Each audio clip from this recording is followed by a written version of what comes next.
Hi everyone, price Lord. ஆண்டவராகிய இயேசு கிறிஸ்துவின் நாமத்தில் உங்க எல்லாரையும் நான் வாழ்த்தி வரவேற்கிறேன். இன்னைக்கு நம்ம எதை பற்றி பார்க்க போகிறோம் அப்படின்னு சொன்னால், ஆண்டவர் ஒவ்வொருத்தருக்கும் ஒவ்வொரு காரியத்தை குறித்து வைத்திருக்கிறாங்க.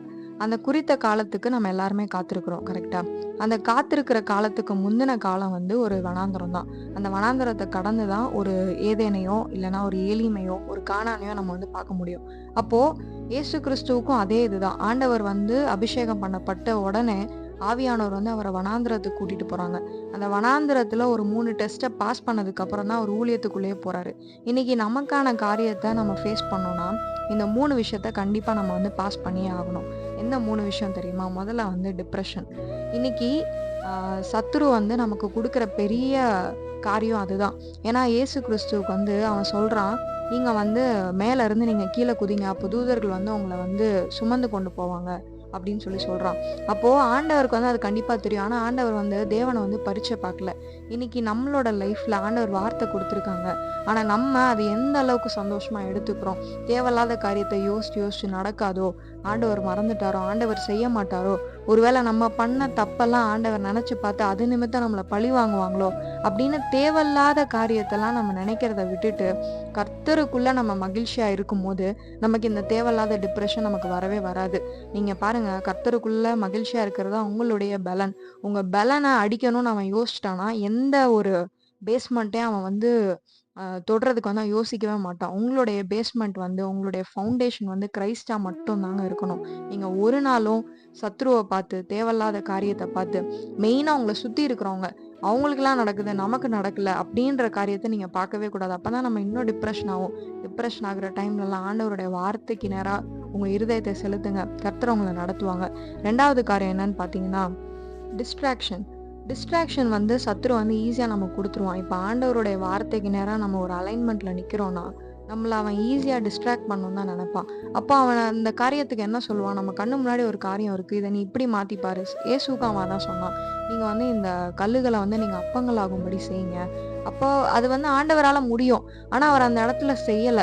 ஆனா ஆண்டவர் சொல்றாங்க, மனுஷன் அப்பத்தினாலே மாத்திரமல்ல, தேவனுடைய வாயிலிருந்து புறப்படுகிற ஒவ்வொரு வார்த்தையினாலும் பிழைப்பான்னு சொல்லிட்டு. இன்னைக்கு நம்ம லைஃப்ல சாத்தான் கொடுக்குற தேவையில்லாத டிஸ்ட்ராக்ஷன்ஸ், இதை இப்படி நீ பண்ணிப்பாரு, இந்த மாதிரி ட்ரை பண்ணிப்பாரு, ஆண்டவர் உனக்கு இந்த வார்த்தை கொடுத்தாருல, அப்ப இந்த வார்த்தைக்கு இதுதான் அர்த்தம், இந்த பர்சன் கிட்ட நீ போய் பேசலாம், இவங்க கிட்ட போய் நீ அப்ரோச் பண்ணலாம். நல்லா கவனிச்சுக்கோங்க, ஆண்டவர் ஒரு வார்த்தை தராருன்னா அதுக்குரிய எல்லா காரியத்தையும் கர்த்தர் தான் கைகூடி வர பண்ணுவாங்க. கைகூடி வர பண்ணுவாங்க. ஸோ நான் தெளிவா சொல்றேன். நீங்க போய் ஒரு காரியத்தை இனிஷியேட் பண்ணி, கர்த்தர் சொல்லிட்டாங்க, அதனால நான் போய் செய்வேன். தேவையில்லாத பைபிள் ரெஃபரன்சஸ் ஆண்டவர் குடுத்தா மட்டும்தான் அதுல ஒரு சமாதானம் இருக்கும். நம்மளா தேடி தேடி போய் இது இதுக்கு தான் அர்த்தமா இருக்கும், அது இதுக்கு தான் அர்த்தமா இருக்கும், தேவையில்லாத பைபிள் ரெஃபரன்சஸ் நீங்க எடுக்காதீங்க. ஆண்டவர் சமூகத்துல உட்காருங்க. அப்பா எனக்கு வார்த்தையை கொடுங்க, எனக்கு கன்ஃபர்மேஷன் கொடுங்க, நான் எழுந்து போகட்டுமா? அப்படிதானங்க தாவீது கேட்டான், நான் எழுந்து போகட்டுமா, நான் அதை பிடிப்பேனா? அப்ப ஆண்டவர் சொல்றாங்க, நீ எழுந்து போ, நீ சகலத்தையும் திருப்பிக் கொள்வாய். கர்த்தர் சொன்னோன்னு தான் அவன் எந்திரிச்சு போறான். அவன் ஆண்டவர் கிட்ட கேட்ட உடனே எந்திரிச்சு போல. இன்னைக்கு நம்ம ப்ராப்ளம் என்னன்னா, ஆண்டவர்கிட்ட கேட்கிறோம், ஆனா ஆண்டவர் பதில் சொல்றதுக்கு முன்னாடியே நம்ம எந்திரிச்சு நம்மளே ஒரு காரியத்தை செஞ்சிடும். ஏன்னா நம்ம மனசுல அதுதான் இருக்கு. அப்போ நினைக்கிறத செய்யறதுக்கு எதுக்கு ஆண்டவர் கிட்ட ஒரு பெர்மிஷன் கேட்கணும்? அப்படி இல்லை.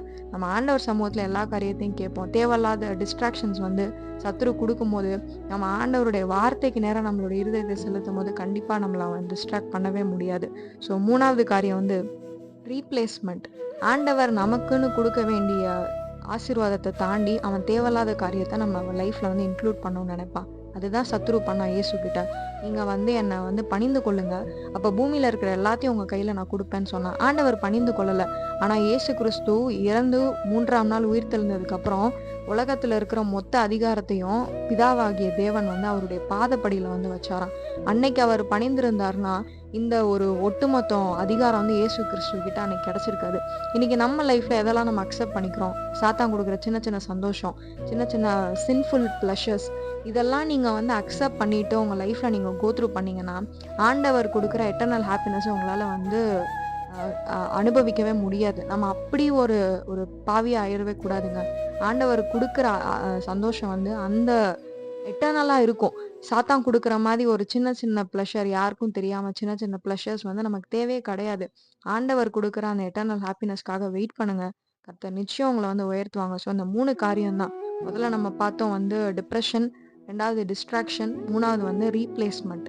இந்த 3 காரியத்தையும் நம்ம தாண்டி போனோம்னா, கண்டிப்பா, நிச்சயமா ஆண்டவர் குறித்திருக்கிற ஒரு கானான வந்து நம்ம கண்டிப்பா பார்ப்போம். கானான் வந்து நம்ம ஹெவன்ல போய் தான் பார்க்கணும்னு இல்ல. பூமியிலே ஆண்டவர் நமக்கான கானான வச்சிருக்கிறாங்க. அந்த ஆசீர்வாதத்தையும் நீங்க பார்ப்பீங்க.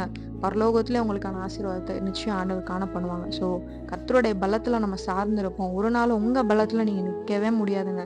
கர்த்தர சார்ந்துருங்க. கர்த்தர் நிச்சயம் உங்கள பலப்படுத்துவாங்க. Praise the Lord.